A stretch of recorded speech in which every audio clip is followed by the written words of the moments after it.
મિત્રો, હૃદયનો હુમલો એટલે હાર્ટ એટેક આવે ત્યારે ઘણા દર્દીઓ સમયસર હોસ્પિટલ પહોંચી શકતા નથી અને ઘરે યા હોસ્પિટલ પહોંચતા સુધીમાં રસ્તામાં જ એમનું મૃત્યુ થઈ જતું હોય છે.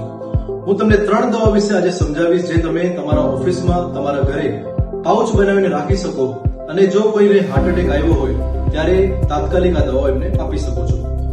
જો કોઈ માણસને અચાનક છાતીમાં દુખાવો થાય, ગભરામણ થાય, પરસેવો થાય, મૂંઝારો થાય એટલે કે હુમલો આવ્યો હોય તો આ 3 દવાઓ તાત્કાલિક એમને આપવી જોઈએ.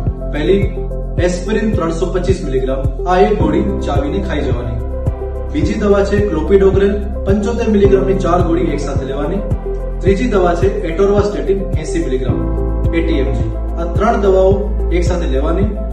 મેડિકલ સાયન્સમાં ઘણા વર્ષોથી આ દવાઓ લોહી આછું કરવા માટે આપવામાં આવતી હોય છે અને ઇમરજન્સી સિચ્યુએશનમાં આ દવાઓ લેવાથી કોઈ પણ નુકસાન થતું નથી.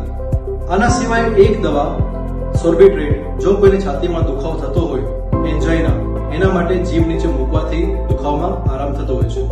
સો આ દવાઓ તાત્કાલિક એમને દર્દીને આપવી જોઈએ અને પછી હોસ્પિટલ, નજીકના હોસ્પિટલમાં તરત પહોંચી ECG કરાવો અને આગળ કાર્યવાહી કરો. તો આ ઇન્ફોર્મેશન થી કોઈનો જીવ બચી શકે છે. ધન્યવાદ.